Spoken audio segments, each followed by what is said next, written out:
This is Right to Life Radio with John Girardi on Power Talk 96.7 and AM 1400, a production of the Right to Life of Central California. And now, here's your host, John Girardi. It's Stories from the Sidewalk time. Every first Saturday of the month, we have Linda Teliha with us from Right to Life here to talk about our stories from the sidewalk, stories of the good stuff we're doing outside of Planned Parenthood, talking with guys and gals going into and out of Planned Parenthood. So welcome to Right to Life Radio, Linda. Well, thank you again. I love coming out here. Coming on to into this radio Just station. Here. All right. So one of the things that is a big motivator for us to have our sidewalk ministry is statistics that we've gotten from Planned Parenthood. Planned Parenthood has testified before the California legislature that when there are pro-lifers outside of an abortion clinic, it increases their no-show numbers drastically. And so, Linda, you've had a couple of experiences over the last few weeks here that sort of give testimony to just that.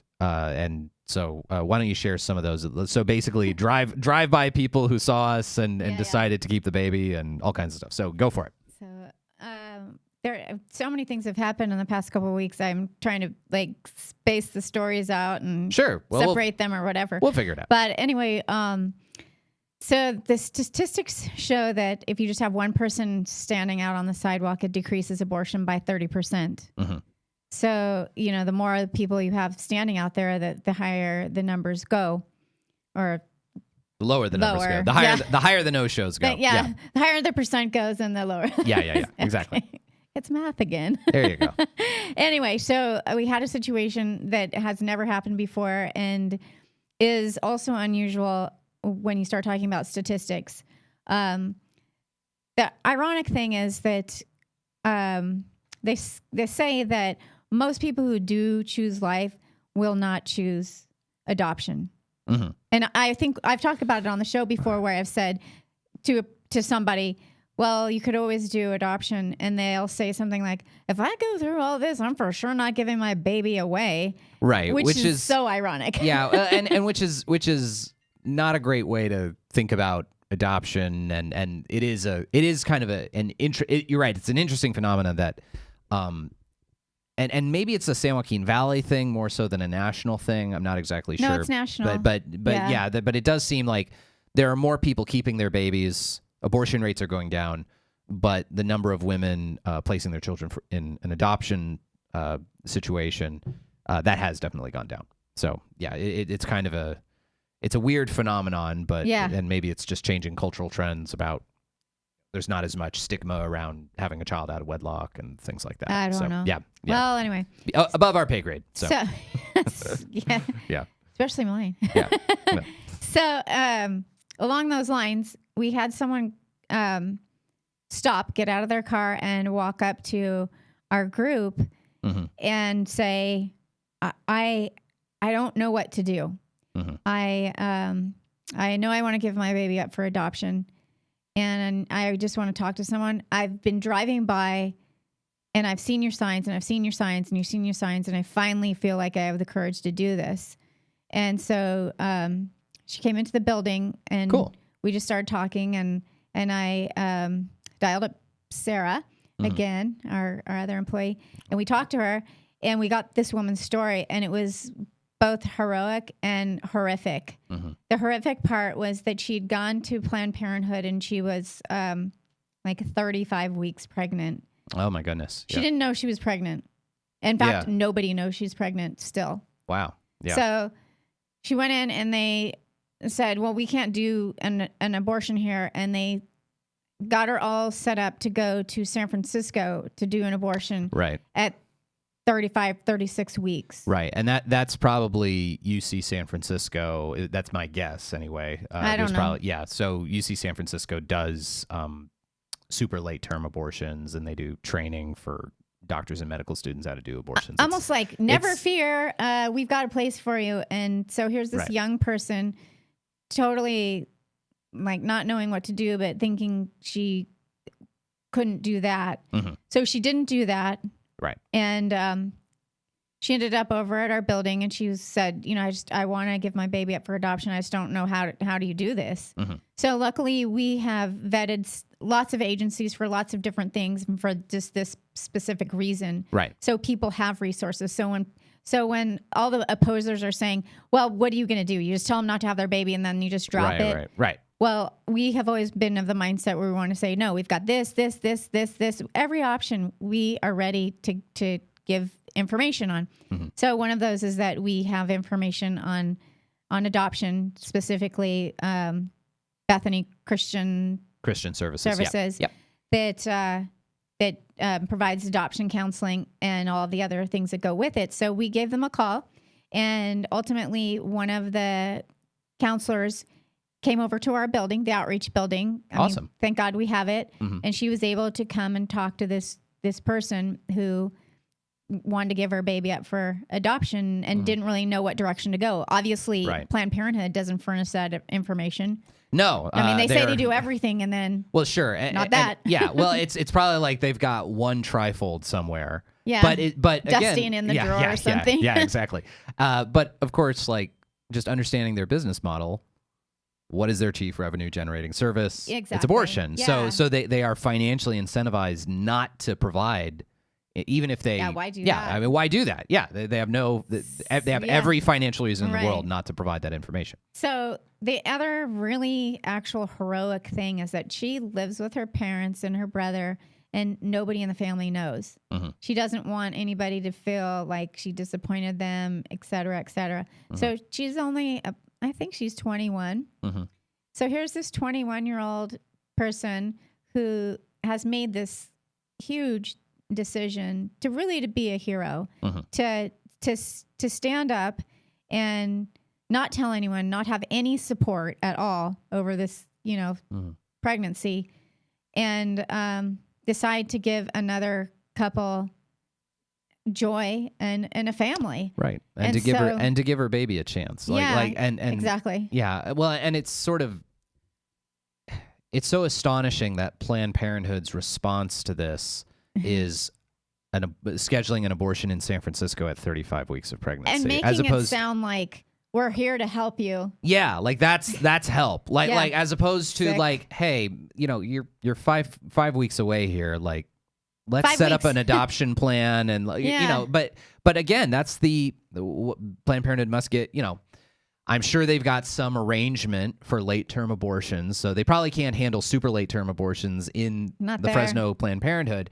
So they have some kind of arrangement, some kind of referral agreement, something with it's with UC San Francisco, probably, and that's their that's their focus, that's their solution to this kind of a problem, as opposed to, hey, let's have you work with people, let's get you support, let's get you assistance, let's walk you through the process. No, ain't none of that. Ultimately, I've kept in touch with her, and I reached out and said, hey, was everything okay? Are you on track? Is everything? Because she could change her mind if she wanted. And she texted back and said, oh, yes, I'm sorry I haven't talked to you, but I have chosen parents, and they've chosen a name. That's awesome. So as of now, if family is going to get a gift from a hero who chose life and chose what she feels is even a better life for her baby. Right. And someday she'll have a story. And in part because she's just driving by and she sees Right to Life of Central California holding signs and had someone to talk to and someone actually to interact with to help guide her along the way. Yep. So that's such a cool story. And again, that's the it's also cool to think though that, again, just given the statistics Planned Parenthood's given out, for every one story like that interacts with us, there's got to be like 2 or 3 who they just do it and they don't, they don't have an obligation to reach out to us. But it's just a really cool thing to see the impact of what we're doing. Anyway, and Linda, an honor, really. It is. To be a part of that. If you guys want to be part of our 40 Days for Life campaign, go to rtlcc.org. Get in touch with us at 559-229-2229. We've still got another 8 or 9 days until Palm Sunday of 40 Days for Life, until next Sunday. Linda, thank you so much for being on the show. Thanks for having me. All right. We'll be back with Jonathan Keller from California Family Council talking about AB 2223, the horrible, worst bill in the California legislature about abortion, next on Right to Life Radio.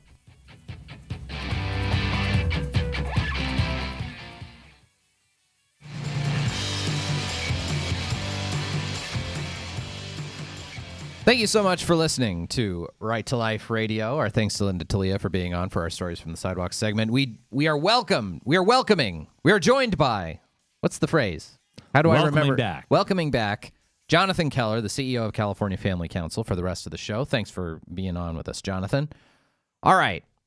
We talked about it a little bit last week, but over the course of the last week, since last week's show, it's become more apparent what the worst bill introduced at the California legislature is this year.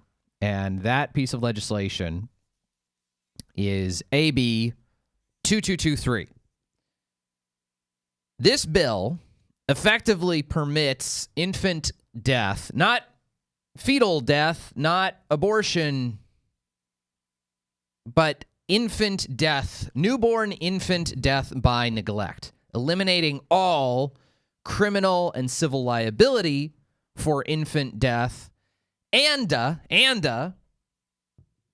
disincentivizing public officials from investigating and prosecuting such acts of infant death because it basically leaves them open to a lawsuit.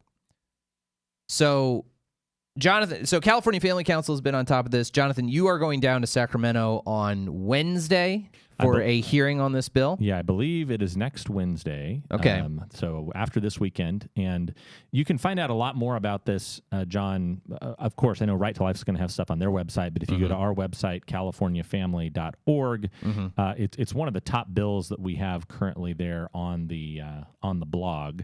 And it is the title of the article, ominous enough, is Newsom's Abortion Council Opens the Door to Infanticide. Right. And that's what we're talking about here, the so-called fourth trimester abortions.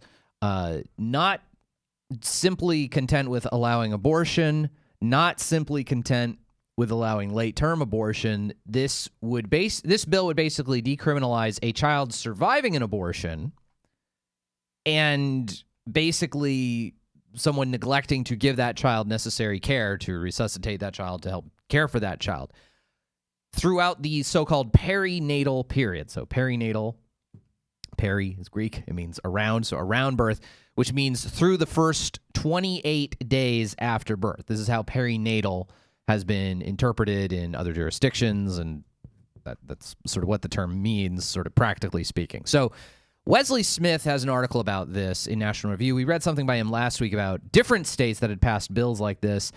This is an effort, seemingly, that's being pushed in jurisdictions throughout the country. It's now come to California.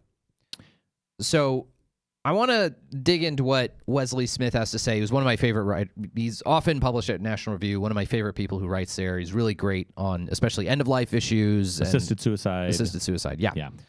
And I should say also, John, he is... He's no Johnny-come-lately. I mean, I think I first... He's been around for I remember going 30 years, if not more. Yeah, I remember. Well, I remember going to a Right to Life event, a Right to Life of Central California event that he spoke at.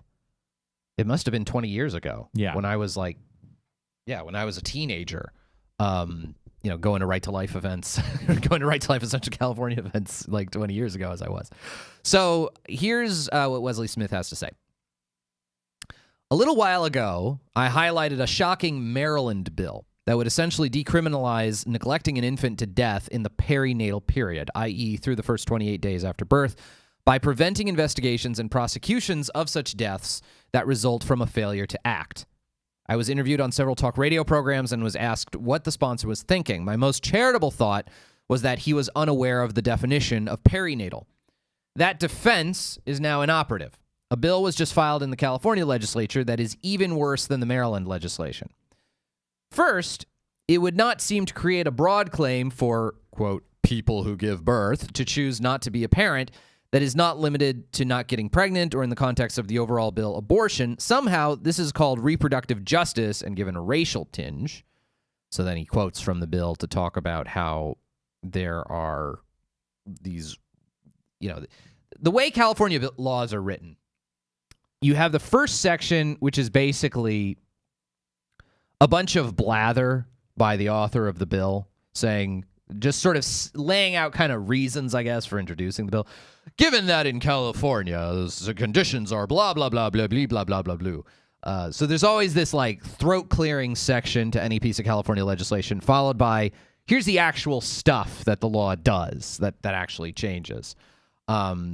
So the bill says in this initial throat-clearing section, reproductive justice is the human right to control our bodies, sexuality, gender, work, and reproduction. That right can only be achieved when all people, particularly women and girls, have the complete economic, social, and political power and resources to make healthy decisions about their bodies, families, and communities in all areas of their lives.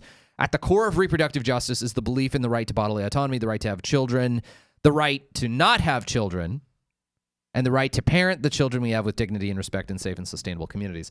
So the right to not have children, in the eyes of the author of this bill in the California legislature, includes a right to abortion and presumably also now a right to just not take care of a baby who has been born, who may be dying or something like that within 28 days of pregnancy. So that's how we're expressing the right not to have children. It's so Orwellian, John. I mean, it's like, it's almost, it makes my skin crawl just to even talk about it.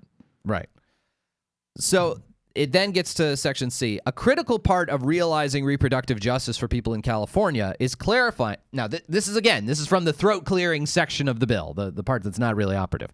A critical part of realizing reproductive justice for people in California is clarifying that there shall be no civil and criminal penalties for people's actual, potential, or alleged pregnancy outcomes, which goes to the extent of perinatal death. Yes. Okay? So no actual potential, so no civil, I'm not sure if they mean civil or criminal, but they say civil and criminal penalties for people's actual pregnancy outcomes, their potential pregnancy outcomes, or their alleged pregnancy outcomes.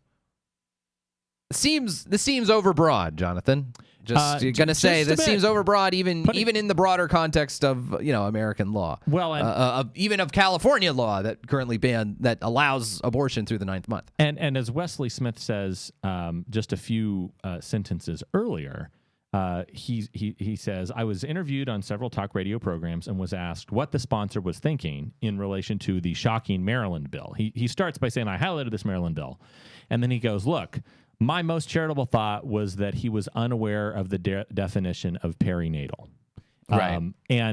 But now, given that it's the exact same kind of bill popping up in a different state legislature, and that is a thing, like, these state legislatures don't operate in a vacuum. Nope. Like, the stuff, especially with national advocacy groups for various kinds of special interests, abortion providers, NARAL, an idea that there's no such thing as a coincidence. If the exact same kind of bill is popping up in two states at the same time, this information's been shared. So they know exactly what they're doing.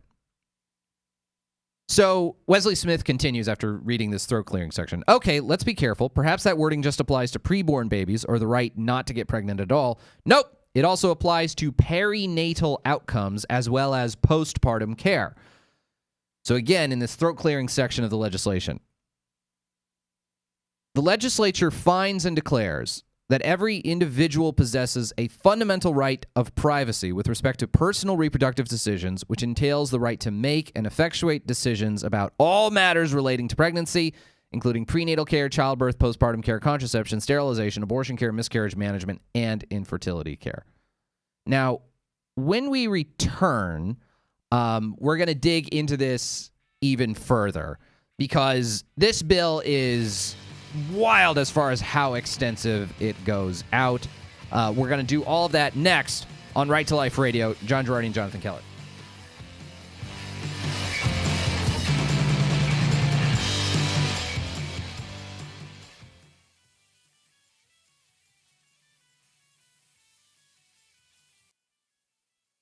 Right to Life Radio. Thank you all so much. I'm very happy where I am. All right. Jonathan and I have been discussing AB 2223. This is the worst bill possibly in front of the whole, out of all of the bad pro-choice bills that have been introduced this year, and there have been a lot.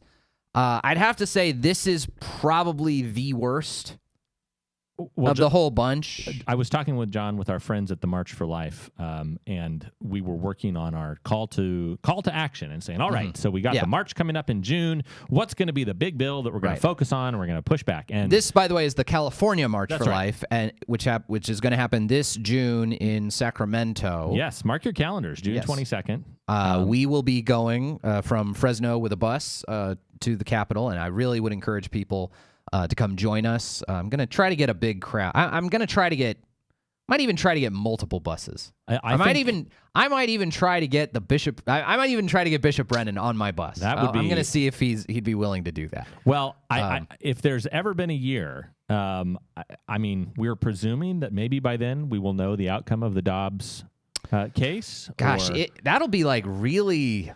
Might be cutting it razor thin. I mean, could it? What day of the week is the March for Life? The march is a Wednesday, but John, I'll tell you something else. I know I'm doing tangent on top of tangent, but on that note, I heard a rumor, a little birdie told you something in Colorado Springs and connected with some other national organizations. I heard a rumor that there has been some chatter that the Dobbs case potentially could be released as early as April. Wow. So you heard a rumor about some chatter that the Dobbs case could be released as early as April. Nothing concrete, but the reason being, and this includes people that are well-placed sources, both within the upper echelons of the pro-life movement, but also among the elected intelligentsia. Mm-hmm. Number one, and decide. Can I ask if any of your chatter has heard if this has been if the Dobbs case is going to be released in April in a good way or a bad way? Well, so here's the thing that leads me to think it would be in a good way. Okay. If it's a bad way, I think it would probably come out late because let's imagine that the doomsday worst case scenario, John, is that somehow the three liberals on the court, along with John Roberts, but I repeat myself, and somebody else, But let's say Brett Kavanaugh or I mean I can't imagine it'd be Amy Coney Barrett, but let's just say that Brett Kavanaugh and John Roberts join the liberals, and John Roberts is writing this namby-pamby, trying to literally split the baby in stare this case. decisis, blah blah blah. Yeah. If that's the case, then he's going to take his sweet time and going to release it at the very end of the term. But the part of the reason why I think that there's chatter is some of you might have seen in the news last week that there was a minor health scare with Justice Clarence Thomas. Oh, yeah, that's true. So some people are thinking that Clarence Thomas was in the hospital. He's out of the hospital. He's doing fine. He seems like he's doing fine. But also, John, other than the fact that he was 79 years old, Italian, and as you've pointed out, liked to smoke, eat red meat, and drink wine. Right. That was Antonin Scalia's profile at the time of his death. He more or less, Justice Scalia kind of just dropped dead. He was on a hunting trip and just went to sleep and never woke up the next morning. Right. It was a very sudden thing. So, I mean, God forbid, but let's paint a case where this case on the good side, imagine that it is a 5-4 decision the other way, and you have this absolutely passionate, incredible decision that is being written either by Justice Thomas or by Amy Coney Barrett. That is this incredible pro-life decision that is overturning Roe v. Wade and everything. Well, God forbid if 73-year-old Clarence Thomas kicks the bucket. Anytime between now and the beginning of July, that really screws everything up because it would then be a 4-4 deadlocked decision. Yes, assuming that Justice Roberts is ruling with the liberals, it would be a 4-4 deadlocked decision, meaning nothing would change, and it would be completely terrible. So okay, well maybe this is motivating him to move this forwut. Anyway. Jonathan, we have wildly taken this off track. Way off track. But you know what? We're gonna keep riding with it. Let's go over all of those sort of scenarios. The permutations. The permutations of this. So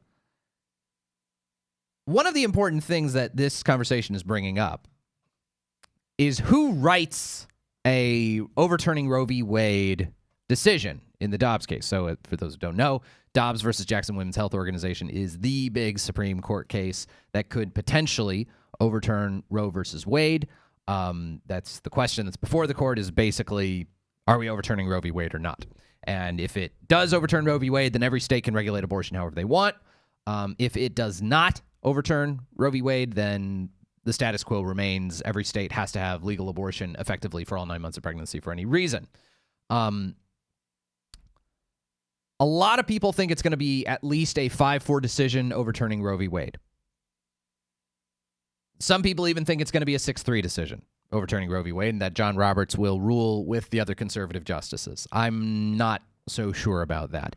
The one thing, though, that's very interesting about this 6-3 versus 5-4 divide is who would write the opinion. So one of the rules internally within the Supreme Court is that the senior justice in the majority picks who writes the opinion in a given case. Once they kind of figure out what they all think, it's the senior justice on the court who decides who gets to write the case. Okay, so the senior justice who is on the same terms with all the people in the majority. So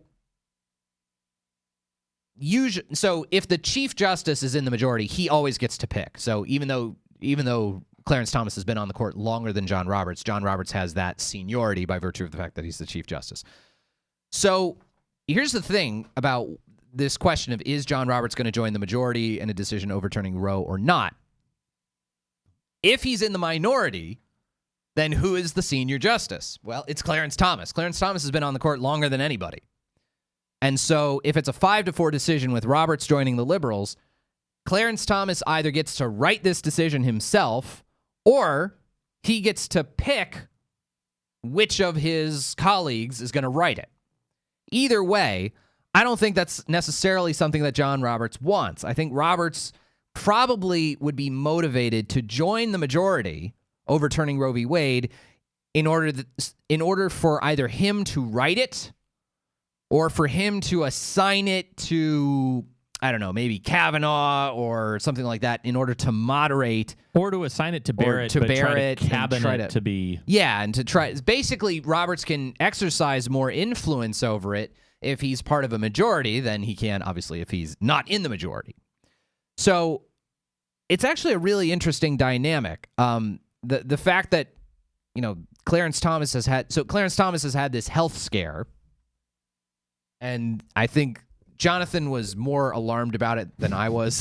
Jonathan texted me midweek, like, what's going on? Is Clarence Thomas going to? Oh my gosh, Clarence Thomas is going to be sick. I'm like, I don't think so. I think he's fine. And Jonathan was much more concerned than I was. I have to give a very quick digression, John, because I remember one of my friends. This whole segment's a digression, so don't worry about it. I think you met her at one point as well. You might have. Rebecca Friedrichs. I first met way back like in 2014 or 2015. I met this sweet Christian gal named Rebecca Friedrichs. She was teaching in Orange County Public Schools. Mm-hmm. And when I met her back in 2014... Mm-hmm. like late 2014, and then I met her again in 2015, and she was like, I need your help getting the word out because I'm suing my school district. And I'm like, okay. And she seemed really sweet, and she had an amazingly compelling story. But I was kind of like, okay, look, I've heard that you're suing your school district a million times before. Oh yeah, but then she took her case to the Supreme Court. Yeah. And it made it, and I was like, oh my gosh, yeah, it had to do with labor union contributions by making labor union contributions mandatory for public school employees. Yeah, and anyway. Now, granted, her case was not remotely as big as the Dobbs case. Not at all. But for her, it was a pretty big deal. And her case was argued at the Supreme Court in January 2016. Mm-hmm. And a month later was when Justice Scalia passed away. Right. And we basically found out after the fact that he had voted in her favor, and it would have been a 5-4 victory. Yeah. But because he passed away, it was deadlocked 4-4, right, and the case was basically dismissed. Right. And this is an interesting thing at the Supreme Court. So usually what happens, the Supreme Court usually only will take a case if the lower courts under them, the circuit courts, are disagreeing on some legal question. Okay, so the First Circuit is viewing some aspect of federal law one way, and the Second Circuit is viewing some aspect of federal law a different way. And if it gets up to the Supreme Court, and the Supreme Court is deadlocked in an even split, 4-4, and that can happen either if one of the Supreme Court justices has a conflict of interest and can't participate in the case, or if a justice dies unexpectedly. If it's a 4-4 deadlock, basically the law just stays pat where it is. So the First Circuit continues to have its view of the legal question. Second Circuit continues to have its view of the legal question.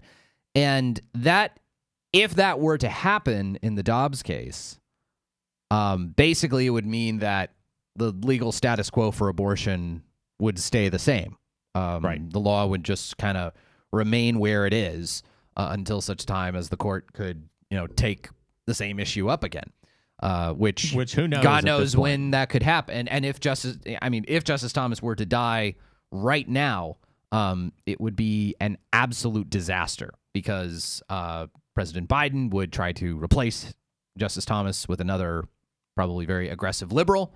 The Democrats have enough votes in the Senate to confirm this aggressive liberal, and we would be hosed. So that's the constitutional term for it. Yeah, officially, yes, that's my official thing. So that's my my biggest concern with the Supreme Court is let's get this abortion decision out and completed and done as soon as possible.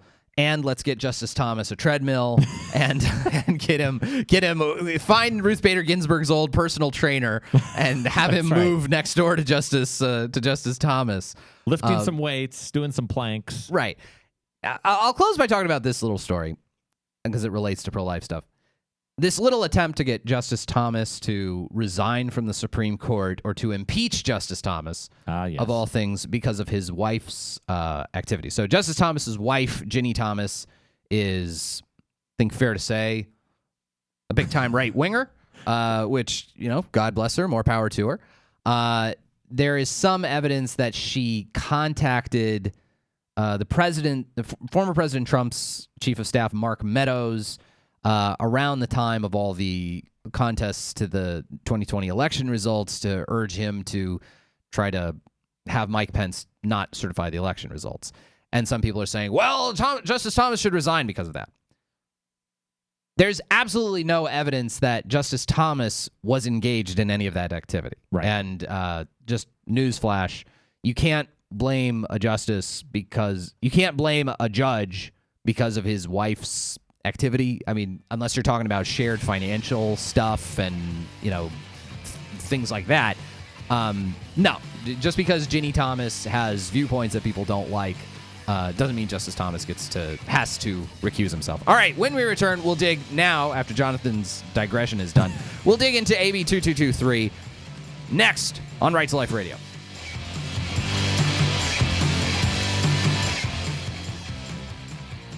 Anyway, Right to Life Radio, thank you all so much for tuning in. And production, as always, of Right to Life of Central California, rtlcc.org.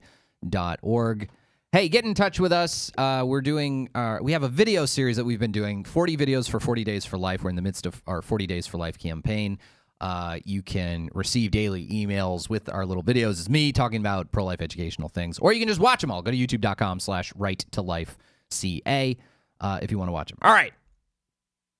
Jonathan, I keep saying I want to talk about AB 2223. We actually did cover it pretty extensively in the first segment. Anyway, AB 2223, worst bill in the California legislature, eliminates all criminal and civil liability for perinatal death, infant death within 28 days of birth. Basically, if you have a kid who survives an abortion or something and you just don't provide the kid with care, you're not going to be subject to any criminal or civil liability. Really bad. Vote no on it. If you want to find out more, very simple, John. Go to californiafamily.org. Jonathan's website's got the whole thing. Or even simpler, John, because I did this even as we were talking here, because I wanted to make people to... It's so bad. Yeah. I only do this very occasionally, maybe once or twice a year. But I purchased a domain name. Yeah. ab2223.org. If you go there, it takes you right to the section on our site that has that. So ab2223.org. ab2223.org. Okay.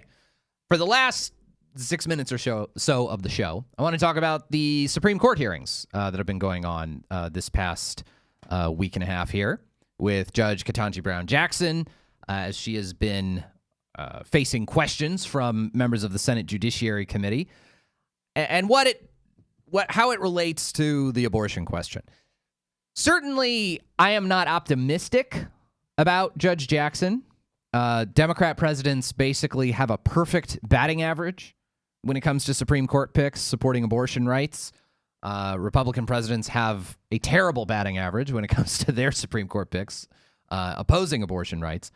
And so I say this all with an enormous grain of salt. But Jonathan, I feel like there's a 1% chance that she could be the left's version of Justice Kennedy. I heard you talking about this, John, on my radio show. Your radio show. Yeah. The John Girardi show. So, and my eyebrows were raised. I said, okay. So tell me more. Let me explain why. Judge Jackson was asked about the question of recognizing never before recognized rights that are purported to exist in the Constitution. And she said her standard for doing that would be the Glucksberg standard. Washington v. Glucksberg. Now, Washington v. Glucksberg is maybe Justice Rehnquist's greatest case, his glory. It's this case about when you can recognize new rights under the 14th Amendment. So the 14th Amendment Due Process Clause says, no state shall deprive any person of life, liberty, or property without due process of law. And liberals on the Supreme Court have used that language to create out of thin air various kinds of rights that purportedly exist somehow, somewhere hidden in the Constitution. The right to abortion, the right to gay marriage, etc. So in 1997, the Supreme Court was presented with a case where people were saying, hey, there is a right to physician-assisted suicide hidden within the Due Process Clause of the 14th Amendment. It's natural. It's just part of the sweet mystery of life. Right, exactly. Don't you know? Yeah. And the court, so Washington v. Glucksberg could have been to assisted suicide what Roe v. Wade was to abortion. It was set up in pretty much the exact same way. And it wasn't. Justice Rehnquist got 4 other justices to come along with him, Scalia, Thomas, O'Connor, and Kennedy. And actually, a couple of the liberal justices also concurred in the opinion.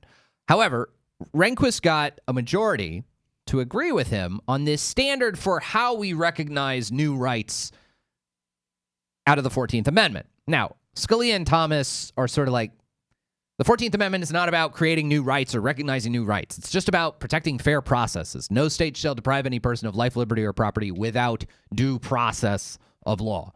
It's saying you can deprive someone of life, you can deprive someone of their liberty, you can deprive someone of their property. You just have to have due processes of law in order to do it. You have to have fair trials, a fair judicial system.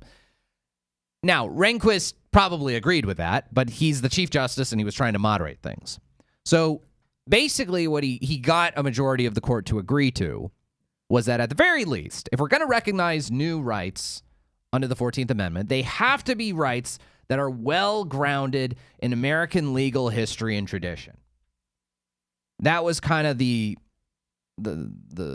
key sort of holding, was that you can recognize new rights under the 14th Amendment, but they have to be grounded in American history and legal tradition. Okay, they can't just be, it can't just be something that you just cooked up or that you just claim is essential to a concept of ordered liberty. No, it has to be something grounded in American history and legal tradition. And in his analysis, Justice Rehnquist and the majority on the court said, nope, this is not a right to assisted suicide is not sufficiently grounded in the nation's history or legal tradition.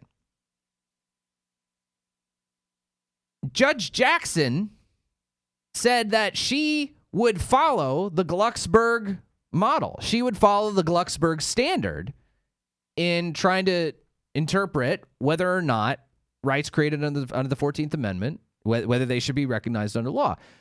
So she didn't have to say that.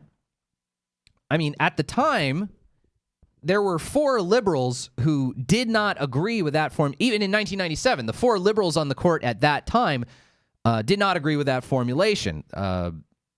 David Souter, Stephen Breyer, Ruth Bader Ginsburg, and John Paul Stevens. They all did not agree with that standard. So it would have been totally fine, totally natural for Judge Jackson to say, no. That's, well, I mean, she brought it up even. Mm-hmm. She could have totally punted on it, not mentioned it, but she specifically brought it up. And she keeps talking about how she's an originalist. I adhere to the accepted public meaning of text and blah, blah, blah. Now, maybe that just means originalism is such a vacant term now that basically anyone can be an originalist, and she'll just find an originalist reason to support abortion or to support whatever. But I'm just saying, I think you're telling me there's a chance, as they said in Dumb and Dumber. I feel like there's at least a 1% chance that she could be in some way the Justice Kennedy for liberals. Just what Justice Kennedy was for pro-lifers, she could be that for liberals. Anyway, this is Jerry Vale singing us out. Thank you all so much for listening to Right to Life Radio. We will see you next time.